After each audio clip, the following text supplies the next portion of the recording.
Okay, good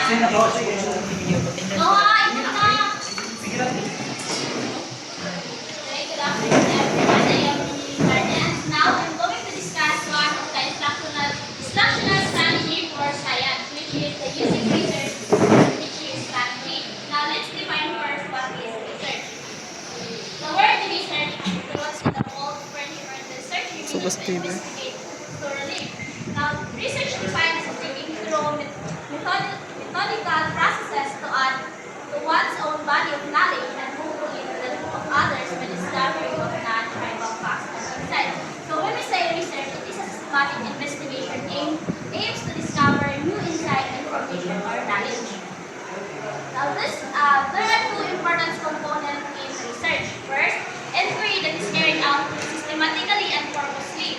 So in research, we need to follow step-by-step procedure or process, and there must be a clear purpose. Second, inquiry that focuses on reading some new knowledge. Now, there are several important steps in any research. First, there must be a clear purpose. So you should know what is the purpose of your research and what outcomes do you want to achieve.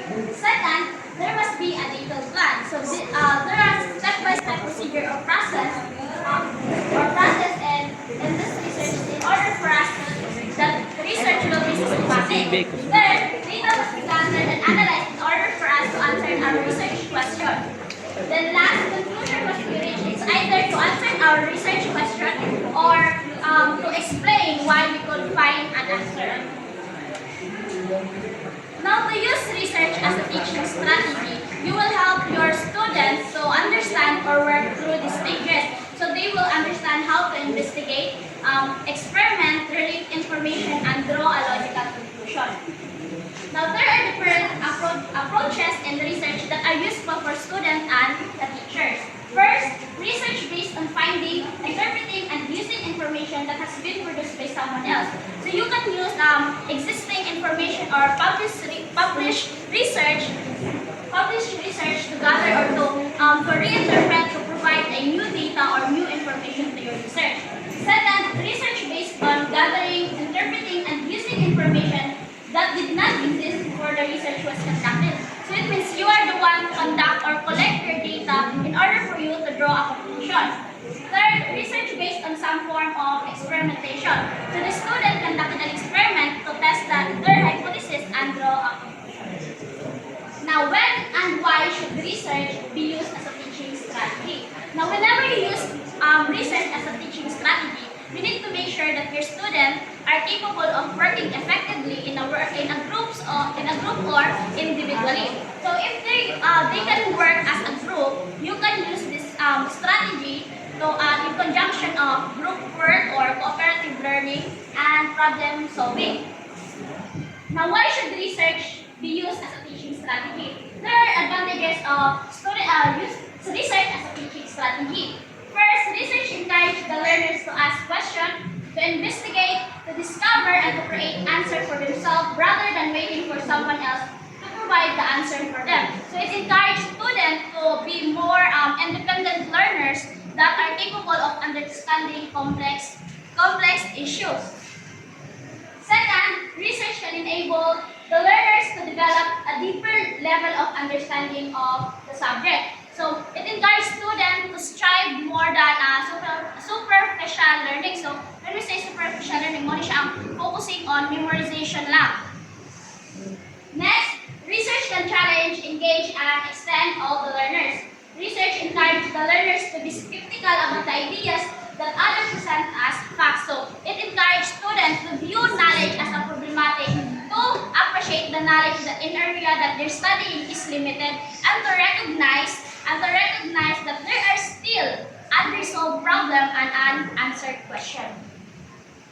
And lastly, research helps the learners to progress from what they already understand to what they need to understand. So it encourages students to be a metacognitive.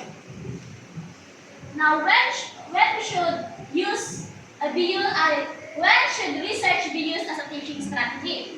We can use research as a teaching strategy if the outcomes we want the student to achieve are readily related to the issue beyond the classroom, and if the learners have sufficiently high prior knowledge to guide their own learning. So students should have a solid foundation of knowledge and skills before you can use this strategy. Next, if the students are self-motivated and can learn with minimal assistance, if you want to encourage the student to take a deep approach to learning, if you want the student to learn how to enjoy learning, and if you want to encourage the student to be independent learning and learners, and if you want the learning to be driven by the student curiosity. Now, do not use research as a teaching strategy if the student lack the basic skills to work independently or in a small group.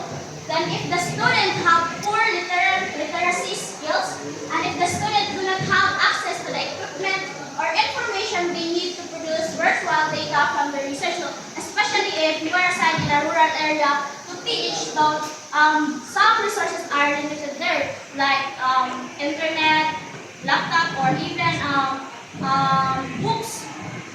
Then, if you cannot allow the student sufficient time to complete the research task. Now, how to use research as a teaching strategy? First, decide exactly what you want the student to learn. So, you should have a clear learning objectives in this area. That develops suitable research questions that will focus on student research activity and that will help them achieve the desired learning outcomes. Then identify what prior knowledge and skills the student will need in order to conduct the research. If necessary, teach that prior knowledge.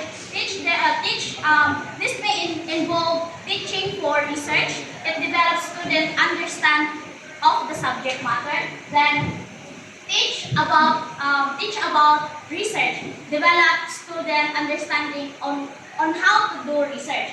Let's identify the number of strategies that students might use. So think different strategy that student might use. Then plan the lesson in which you will introduce the student to the research exercise. Then plan how will you monitor the student progress. You can use peer review where the student can share their work, and provide constructive feedback. Next, make sure that you have arranged for the student to get appropriate access to the equipment, documents, or people. And plan how will you assess what students learn from the research, and plan how will you evaluate the research activity. So you can develop rubrics for evaluate your student research. It's also important that you prepare the student for their research. You can consider these guidelines. First, explain carefully to the student why you are using this strategy and what or how will you expect they will learn from it. So explain what is the purpose and benefits of this strategy. Spell out your expectation and check the student understanding. Then ensure that the student have necessary communication and social skills to work effectively together. The students will need to work through 8 distinct phases in the research activity. They will have to first clarify the purpose of the research. There must be a clear purpose. Second, develop the research question. Develop a research strategy. Filter, organize, analyze, and evaluate the information or data. Locate information or gather data. Develop and answer the research question. Report the result of the research in an appropriate way. So, pwede sila kailangan ikuan nga is through research presentation. Lastly, is evaluate the effectiveness of the research strategy. Now, the minimum guidance you will need to give the student if you want them to learn through research is a well-defined and realistic issue problem to be investigated. So the issue should be specific, manageable, or measurable. Assistance with developing or refining the research question. Suggestion about how they might get started. Assistance with developing a research plan. A clear time frame for the research. So you should set deadlines. Next, some self-checking guidelines to guide their progress. Guidance on data gathering and data analysis. suggestion about presentation of the research finding, guidelines about participation and collaboration, and lastly, detailed like a rubric to show the student how they learn will be assessed. And that's all.